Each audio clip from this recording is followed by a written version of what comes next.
Donc voilà, moi j'ai la lourde tâche aujourd'hui d'intégrer dans la RSE un petit peu tout ce qui est management de personnes, parce qu'on a beaucoup parlé de technologie, de recyclage, de choses comme ça.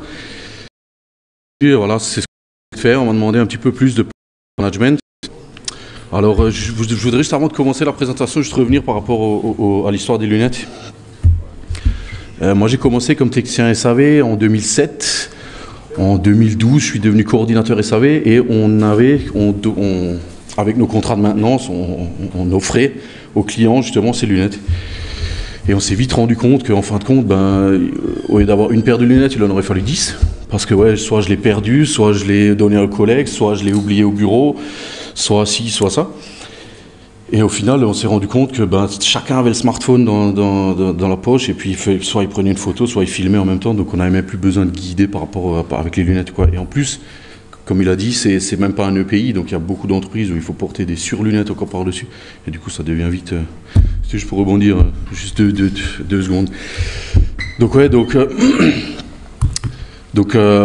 comme je vous ai dit, moi je vais parler un peu plus management, je vais juste me présenter rapidement au tout début de la présentation. On va définir ce que c'est déjà ensemble une équipe multiculturelle, parce que c'est pas forcément évident pour tout le monde. Normalement si, mais on va essayer de débattre un petit peu pourquoi est-ce qu'il est important de parler de multiculturel, et est-ce que c'est important déjà. Spoiler alert, oui. Après, je vais vous présenter un petit peu, je vais faire beaucoup de retours d'expérience. Faut savoir que moi, je ne suis pas un spécialiste du management, pas du tout. Je ne me pose pas du tout en sachant par rapport à ça. Mais je vais vous expliquer pourquoi après dans la petite présentation que je vais vous faire de mon parcours. Et alors, à la fin, je vais vous présenter un petit peu mon entreprise dans laquelle je travaille actuellement, parce que je suis un peu commercial, donc on va en profiter un petit peu pour vous présenter. Donc voilà, moi j'ai commencé ma carrière en 2007. Alors j'ai fait un DUT gym de 2005 à 2007. Et j'avais hésité entre faire une thèse de doctorat ou arrêter après le DUT. Du coup, j'ai préféré arrêter tout de suite. Non, en fin de compte, en 2006, j'ai fait un stage dans une entreprise allemande. Donc ouais, j'ai un parcours qui est très franco-allemand. J'ai une culture franco-allemande déjà de base. Mon grand-père est allemand, mon grand-père paternel est allemand, donc j'ai déjà la culture franco-allemande déjà qui est très bien ancrée, comme souvent dans le Nord-Alsace de toute façon. Et ouais, donc j'ai commencé ma carrière en 2007 dans l'entreprise où j'avais fait mon stage en 2006 en tant que technicien SAV metteur en service. Alors c'est une entreprise allemande comme j'ai dit, et on avait énormément de chantiers en France, donc ce qui fait que j'ai beaucoup travaillé en collaboration avec des collègues allemands, avec des clients français, avec des clients allemands, avec des collègues français, parce qu'on avait des collègues un petit peu basés dans toute la France. Donc moi j'étais un petit peu le lien entre les techniciens basés en France et la maison mère en Allemagne. Donc en 2007, en 2009 on m'a proposé, toujours dans la même entreprise, de devenir un petit peu plus responsable chantier. Donc j'avais premier défi dans ma carrière en 2009. Devenir chef de chantier de personnes qui m'ont appris à faire mon métier. Donc en 2007 quand je suis sorti, j'avais laissez-moi me tromper, 22 ans. Donc à 24 ans, on m'a dit voilà, maintenant Stéphane, on a une dizaine de chantiers en France qui vont arriver. T'es francophone, t'es germanophone, du coup il faudra que tu gères toute la partie chantier avec des germanophones et des francophones. Et donc comme dit, ouais, là c'était déjà une claque pour moi, parce que je me suis dit c'était pas quelque chose que j'avais prévu de base. Moi j'avais prévu de faire mon petit chemin en tant que technicien SAV, j'étais tranquille devant mon PC, devant la machine, tout ça. Et là on m'a dit non, maintenant tu vas gérer 5-6 personnes sur des chantiers qui étaient en Europe, qui étaient beaucoup en France, mais aussi ailleurs en Europe. Et là ouais, comme dit, c'est comment je devais me placer par rapport à ça, en me disant voilà, c'est des gens. Moi j'avais 24 ans, 25 ans, c'est des gens qui m'ont appris mon métier, qui ont 40, 50, 55, parfois même 60 ans. Et au final, ouais, je me suis vite rendu compte que jouer un rôle, ça servait à rien du tout. Après, c'est sûr, j'étais chef de chantier, mais il fallait que je trouve ma place un petit peu avec eux, quoi. Et l'un dans l'autre, ils étaient aussi super bienveillants avec moi, et du coup, ça s'est très bien fait. Mais en sachant que ouais, j'avais pas le droit de jouer un rôle, quoi. Si jamais je jouais un rôle, il m'aurait vite remis à ma place aussi, quoi.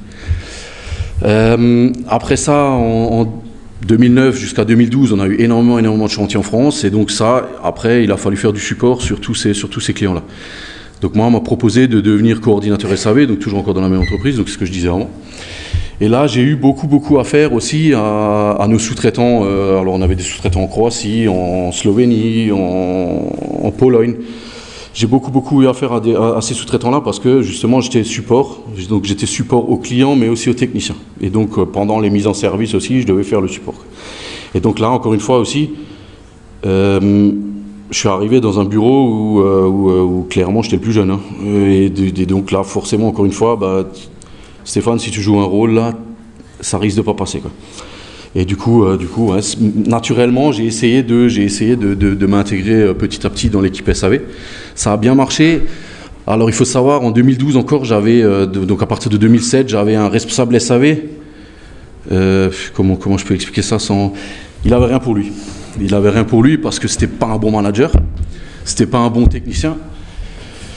Et moi, je me suis toujours dit, ouais, c'est pas quelqu'un de méchant, et au final, avec le recul, je me dis, si, en fait, il était méchant, quoi. Et ce qui est bien, quand je suis arrivé coordinateur SAV, là, c'est que j'ai dit à mes collègues qui étaient sur le terrain, je leur ai dit, écoutez, les gars, le jour où vous voyez que je deviens comme lui, on en discute, et on regarde si on continue comme ça ou pas, quoi. Et du coup, ça s'est fait naturellement, toujours essayer de rester authentique. C'est pas parce qu'on devient responsable chantier ou coordinateur SAV qu'il faut absolument qu'on change.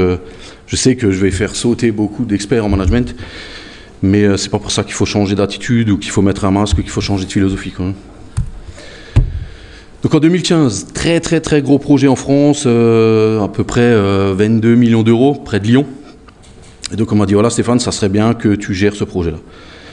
Donc de là, je me suis retrouvé à gérer des techniciens, des électriciens, des mécaniciens dans un domaine que je maîtrisais à peu près, à gérer tout un projet avec des ingénieurs, des automaticiens, des informaticiens, des docteurs, parce qu'en Allemagne on dit 2 fois docteur quand ils sont 2 fois docteur.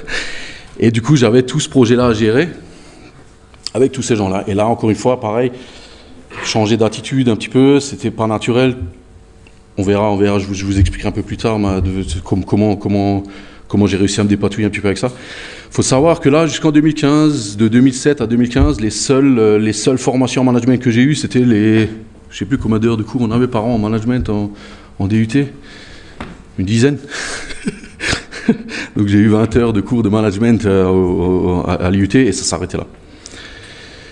Et donc ouais, chaque fois, ça c'était des défis pour moi de me dire, voilà, est-ce qu'il faut que je change? Alors c'est sûr, quand on gère un projet à 22 millions d'euros, on peut plus agir comme si on était le technicien SAV, quoi. Par contre, vis-à-vis des collègues, est-ce que ça vaut le coup de changer du tout au tout, ou est-ce qu'on reste un petit peu dans ce qu'on était, quoi. Donc, alors faut savoir que dans l'entreprise où j'étais, jusqu'en 2000, donc en 2017, le projet s'est terminé. Et ils ont eu un petit changement dans le top management de l'entreprise. Donc, je ne faisais pas partie du top management, hein, je vous rassure. Donc, ils ont eu un petit changement dans le top management et j'ai remarqué que je correspondais plus tout à fait à la vision, enfin, ça correspondait plus tout à fait à ma vision de la relation client et de la relation avec justement le fait d'avoir de 2007 à 2017, j'ai toujours essayé de rester authentique, et en 2017, on m'a demandé justement de changer un peu parce que j'avais une posture de responsable et qu'il fallait que je prenne absolument le rôle de responsable. Et c'est quelque chose que je voulais pas. Du coup, en fin 2017, j'ai changé, donc je suis arrivé. Donc là, j'étais dans une grosse structure, hein, jusqu'en 2017, on était à peu près 600 personnes. Et là, je suis arrivé dans une petite entreprise, donc encore en Allemagne, on était entre 15 et 20. Une entreprise d'électricité, d'automatisme, tout ce qu'il y a de plus banal. On était sous-traitant pour beaucoup d'acteurs de la chimie et de la pétrochimie en Allemagne, Evonik, Dove, Ravago. Et on avait d'autres chantiers encore à gauche à droite chez des fabricants de machines. On faisait du câblage électrique, on faisait des armoires électriques, des choses comme ça. Et donc là, passer d'une grosse structure à une petite, donc là, je me suis dit, j'arrive dans une nouvelle boîte, il faut que je change un petit peu ma manière de faire, parce que là, très clairement, en 2017, j'ai appris ce que c'était un ROI, j'ai appris ce que c'était acheter du matos, j'ai appris ce que c'était courir après les petites choses que j'avais pas besoin de faire quand j'étais dans une grosse structure, en fait, quoi. Et donc c'est à partir de là où je me suis dit, ouais, et là j'ai aussi appris énormément de choses, hein.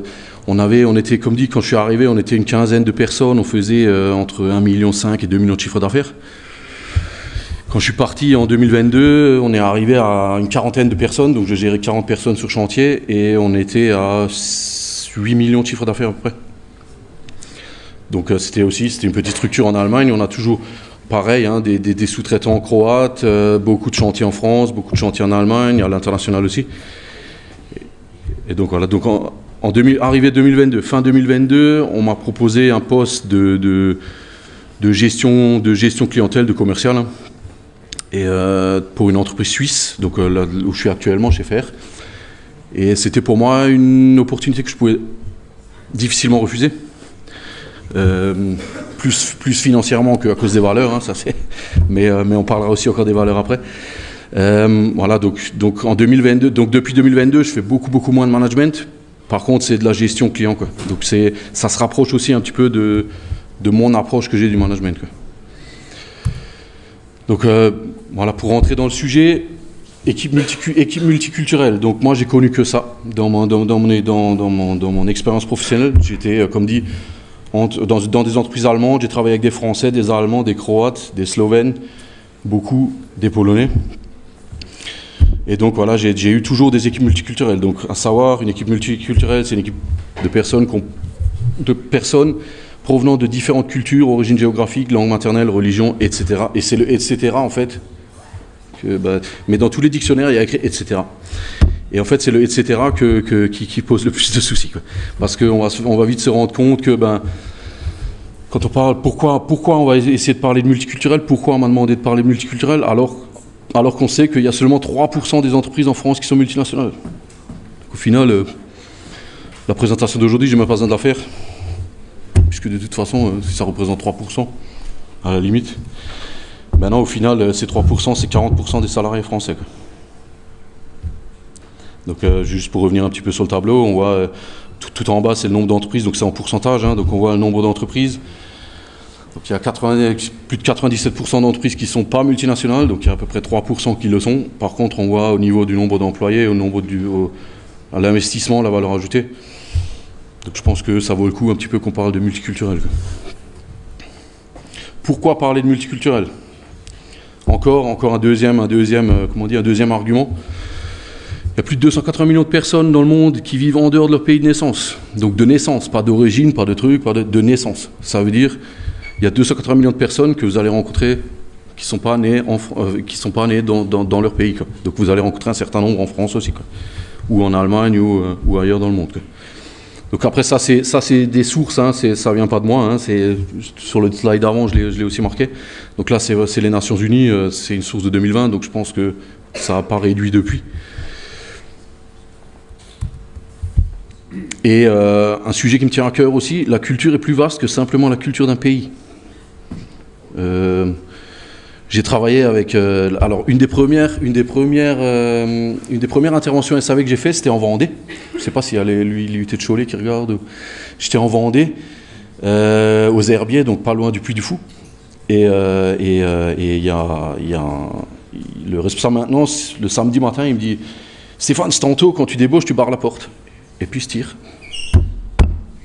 Moi j'étais là, c'est la première fois que je sortais d'Alsace et tout, le mec il me dit Stanto, déjà Stanto, je sais pas ce que c'est.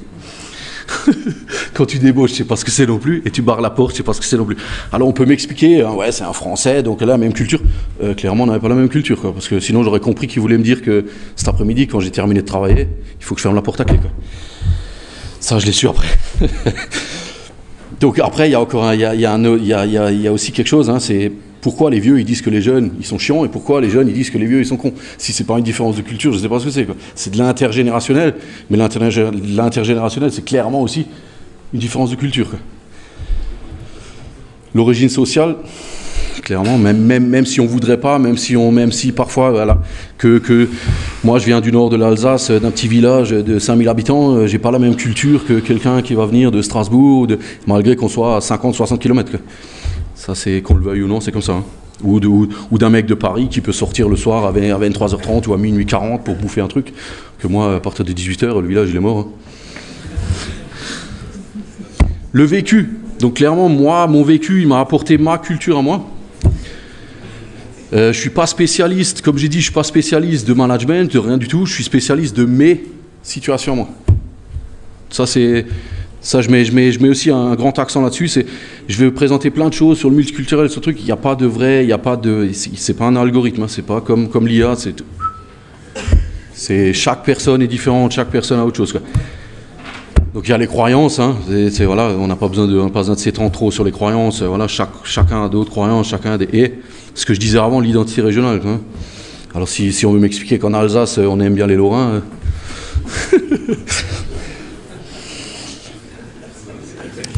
Pourquoi parler de multiculturel? Pour la rétention des talents, c'est important aussi.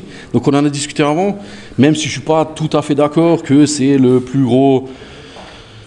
grosse chose qui fait changer les gens d'entreprise, il y a quand même cette chose-là qui va faire changer les gens d'entreprise, c'est on n'est pas considéré quand même.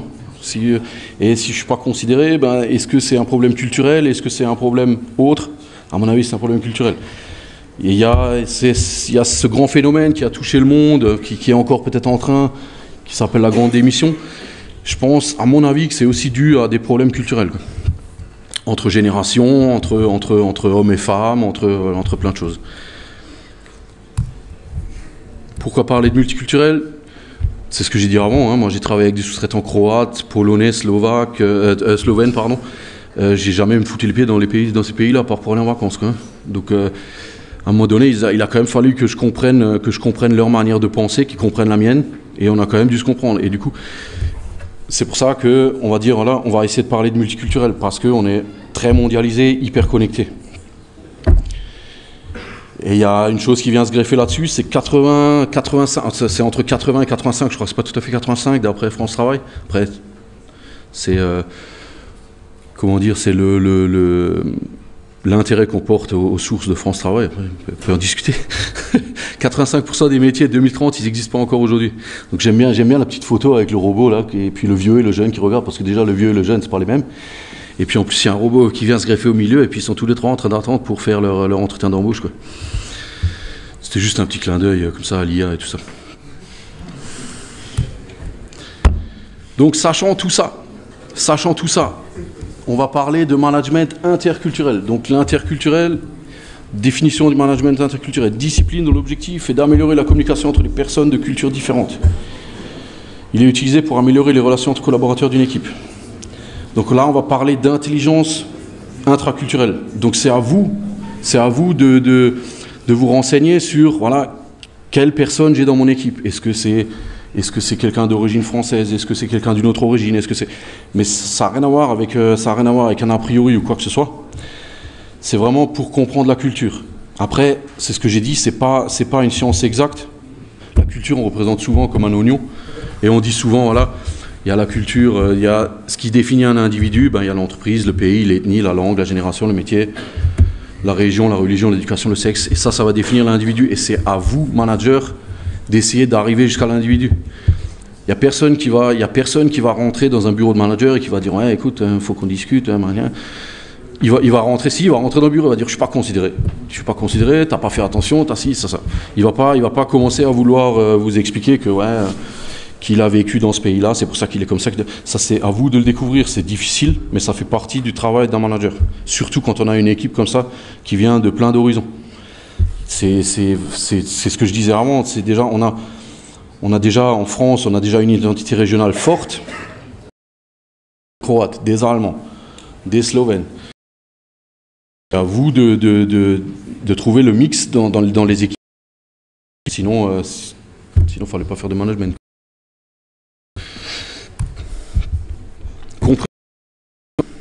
Attention aux stéréotypes et aux clichés. Alors là, c'est tout facile. 3, comment on dit, 3. Donc le premier est facile, hein. C'est l'allemand. Ah non, le français. Le deuxième, le suisse. Et troisième, voilà. L'allemand, il fait que de boire de la bière, il bouffe de la saucisse. Le suisse, il rentre à la maison avec la brouette pleine de thunes. Et il fait que de manger des escargots. Donc ça, c'est la première chose que vous, en tant que manager, c'est à tous les stéréotypes et à tous les clichés. Parce que beaucoup de malentendus Le filtre culturel. Très clairement, les voit un Français comment? Sérieux, pas spontané, méthodique. On est des vedettes en fait. Sauf qu'un Allemand, il nous voit comment?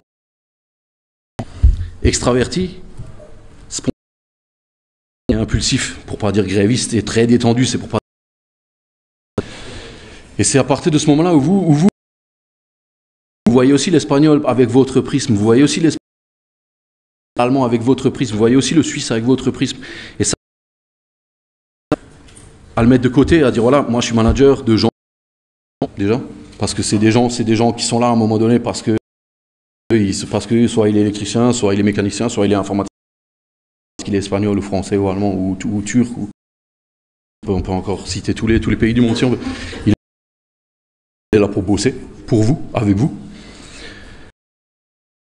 C'est pour ça que c'est à vous de scripter tous ces filtres que lui peut avoir envers vous, le filtre que vous pouvez avoir envers lui. Donc, sur ça, sachant tout ça, moi je me suis mis un peu et puis je me suis dit qu'est-ce que moi je veux faire, comment moi je veux communiquer avec les gens. Voir une chose, et ça c'est toutes les tous les trucs. On veut dire quelque chose. On a notre idée. Dire. Déjà entre ce qu'on veut dire et ce qu'on va sortir, entre ce qui est sorti, ce qui est entendu, il y a encore entre ce qui est écouté, parce que là vous écoutez pas tous, il y a encore 10%. Entre ce qui est compris, il y a encore 10%. Retenu, il y a encore 20% qui sont perdus, et ce qui est répercuté au début. Et ça, il faut que vous le sachiez quand vous communiquez avec des gens. Culture, n'importe quelle. Si vous voulez dire quelque chose, donc préférez dire trop, en fait. Et il y a une chose qui est dramatique, c'est ce qui est répercuté, terminé. Au final, si je dis, ouais mais elle marche toute, ouais mais sauf que c'est vraiment ce qui est répercuté. La réalité, c'est pas ce que vous avez. Après, ça c'est un truc un peu plus scolaire. Il y a des cultures implicites. Je vais vous épargner ma. Vous le lirez vous-même en anglais. Dans la culture explicite, l'accent est mis sur la communication verbale spécifiée et claire. Dans la culture implicite, communication non verbale. Donc, clairement, le français, il va faire ça et puis on verra. Avec qui j'ai travaillé plus, elles sont dans le côté très très difficile pour moi. Parce que mimique à faire avec les mains, avec les yeux, et c'est vrai qu'un Croate, il va pas forcément comprendre ça pareil. Un deuil à un Croate, à un moment, ça se peut qu'il mette.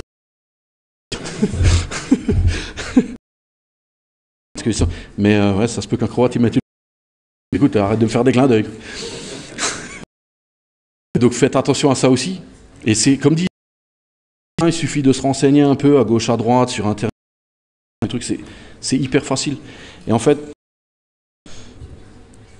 moi je me suis, sachant en ma communication, moi, il va falloir que je me renseigne sur tout le monde. Il va falloir, c'est compliqué, mais preuve absolument d'empathie par rapport à ce que vous voulez, ce que lui vous dit. On va pas essayer de vous mettre à la place des gens quand vous êtes manager, très, très clairement. En plus, si c'est de l'interculturel, si c'est d'autres, je sais pas, je peux donner un exemple, je peux rapide. On va pas parler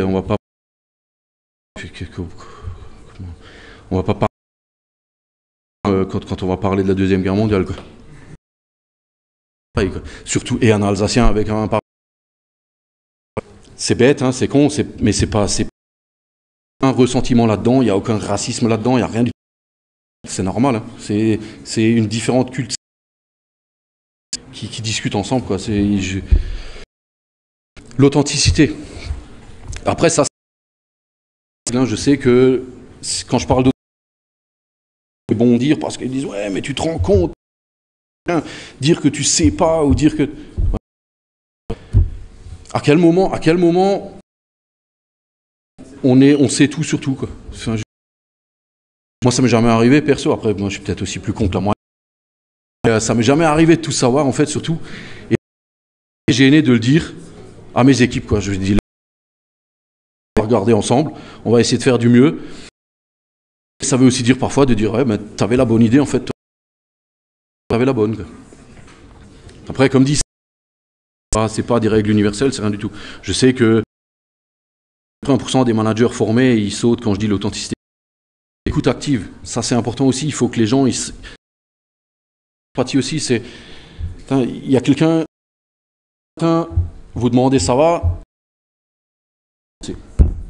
ok, lundi d'après, tout le monde répond oui. Répond non, on fait quoi en fait? Si jamais personne. En fait, l'écoute active, c'est voilà, il répond non, mais je vais 20 minutes s'il faut.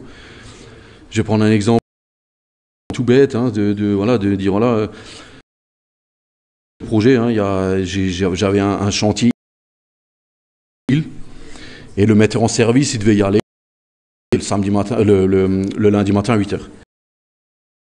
Moi, donc, pour faire le briefing avec lui, je suis arrivé et puis à un moment donné, dans le briefing, il éclate en sanglots et il me dit ma femme, elle veut se battre.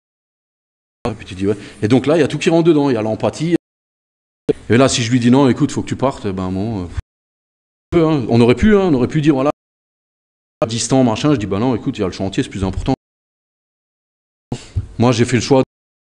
On en a discuté. Je lui ai dit écoute, bah tu rentres chez toi et puis on rediscute dans 3 jours. Et puis 3 jours après, c'était réglé. Et puis et après, moi j'ai eu un peu de soucis avec le clair du 3 jours, mais bon, ça c'est après. Ça reste comment on dit, du secondaire, voilà. Aussi, c'est bien beau de demander à vos équipes. Ils disent non, il faut aussi les écouter quoi derrière. Quoi. Ça, ou ouais, je peux pas. Essayez d'écouter parce que sinon vous les perdez hein, de toute façon. Après, moi, c'est 4 règles que mon expérience. Après, c'est l'adaptation, surtout quand on parle avec un informaticien, on peut pas avoir le même. Quand on parle avec un français, on peut pas avoir le même langage. Avec un allemand, vous pouvez essayer de parler français avec un allemand, hein, mais il n'y en a pas beaucoup qui parlent. C'est ça en fait. Hein. On peut essayer de parler. Et du coup, c'est là où ça va. C'est au manager de s'adapter. C'est pas s'adapter à vous. Hein. Vous êtes tout seul. Moi, j'en avais 40. C'est une boîte, j'en avais 40. J'attendais pas que les 40 ils s'adaptent à moi. C'est à vous d'essayer de vous adapter. En fait, pour eux, c'est vous le chef. Vous le voulez ou non, hein, même si on veut pas mettre la casquette de chef, c'est nous le chef en fait, hein, et c'est à nous et eux. C'est, y a pas. Donc ouais, voilà, ça c'était maintenant. Il y a mes cours de maintenance. N'oubliez jamais que 20% de votre énergie doit être réservée. Donc là, on est sur une conférence, donc là, je parle. Mais en réalité, écoutez plus que vous parlez. Là où vous allez c'est là où vous allez voir la différence c'est en écoutant plus que ce que vous. Ok. Donc ouais, j'ai un petit peu de mes petites problématiques interculturelles. Promis là, je vais un petit peu l'entreprise actuellement. Donc c'est une entreprise suisse. Alors je suis vraiment désolé pour les noms. Faire Larga Logistique AG. Donc Larga Logistique, c'est une solution de stockage. Et donc quelques chiffres, hein, on existe depuis 1900. 200 collaborateurs à peu près dans le monde. Alors là, en arrivant chez Fer, alors j'ai les Suisses avec qui j'avais pas l'habitude trop de travailler. En fait, souvent quand on est en France ou en Alsace, fermés sur eux-mêmes, assez dans leur manière de penser, pour pas dire plus quoi. Au final, je crois que c'est un des pays en Europe où il y a le plus. Et c'est un pays qui est fascinant dans le sens où on m'a appris, je ne sais pas si vous avez aussi eu les cours d'éducation civique, on m'a appris, il y avait 3 piliers dans le fait. Le drapeau et l'hymne national. Une chose qui est commune à ça, c'est le drapeau, c'est tout. National, ils ont 4 hymnes, enfin une hymne. Et du coup, et c'est un pays. Et le Suisse italien, il comprend pas le Suisse allemand, et ils s'entendent tous ensemble, quoi. Et vu de français comme ça paraît surréaliste, quoi. Un chiffre d'affaires, alors c'est pas des euros, je me suis trompé, c'est des francs suisses. 5 millions de francs suisses, d'euros. C'est 80 000 francs de francs suisses, donc c'est 85 millions d'euros après. Des milliers de tonnes à travers le monde, quoi. Donc, comme dit, on existe depuis 1940. Vite fait, ça fait 75 ans. On va pas s'amuser à lire toutes les étapes de la boîte. C'est Hans Fehr qui a créé une entreprise d'ingénierie très tournée pour tout ce qui était négociant d'acier, parce que c'était eux qui étaient beaucoup en retard par rapport à la Chine. Et donc on se retrouve en 2024 où on a ouvert une filiale en France à Haguenau. Donc pour ceux qui connaissent, c'est un petit peu au nord d'ici, à kilomètres, et voilà, en 2020. Donc en vitesse, Fehr, c'est une entreprise qui est depuis toujours quasiment internationale. On a notre ce qu'on appelle le headquarter, donc le siège social et commercial, tout ça qui est en Suisse. Une production qui est en Allemagne, à côté de Bruch. SEW, c'est à même pas 20 km de SEW en Allemagne. À Langenfeld, alors Langenfeld pour les fans de champion d'Allemagne de l'année dernière du foot. Donc là, on fait tout ce qui est WMS. On a ouvert une filiale juste avant le Covid. On fait la aux États-Unis et pour tout le continent américain en fait. Et on a gardé cette fibre d'ingénieurs logistiques, donc on va aider. J'ai 3 collègues qui sont en Suisse aussi dans nos bureaux. De l'analyse des flux, de la gestion des flux, tout ce qui est négociant d'acier, tout ça. Donc moi qui suis à Haguenau, donc on est pour l'instant juste une filiale de stock de pièces détachées. Et on a encore une entreprise qui a été créée en 2023, donc un peu avant Fehr France, qui est. On va rentrer beaucoup plus dans la robotique, dans le chargement, et des choses comme ça. Dans le tri. Une fois que c'est scié, qu'est-ce qu'on fait avec. Et donc ouais, ça c'est notre allié, la qualité, notre signature. C'est les machines qu'on va commercialiser et commercialiser. Et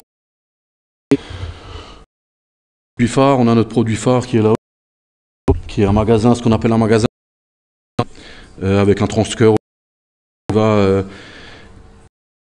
contenant, donc sortir les profilés d'alu, les barres d'acier, les tubes, et qui va les ramener soit sur une scie, soit sur un pour qu'elles puissent être utilisées en fait. Et on a à côté de ça plein d'autres machines de stockage un peu connues, plus petites,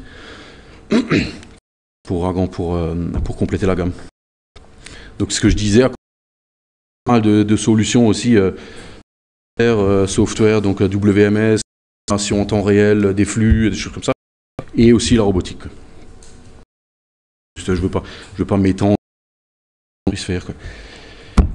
Et comme on est à l'IUT, je veux découvrir qu'est-ce qu'on cherche actuellement, quoi. Donc on a depuis 2022 tous les ans une croissance qui s'approche des 50%.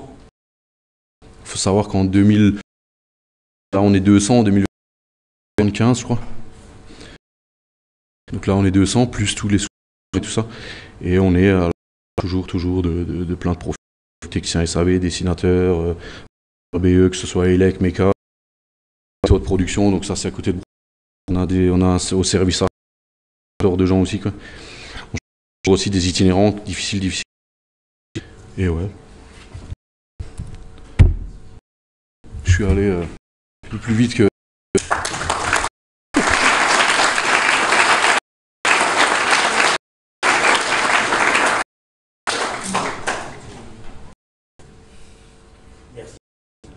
Il n'y a pas de quoi. Mais je voulais remercier de m'avoir invité, parce que toi, je peux pas.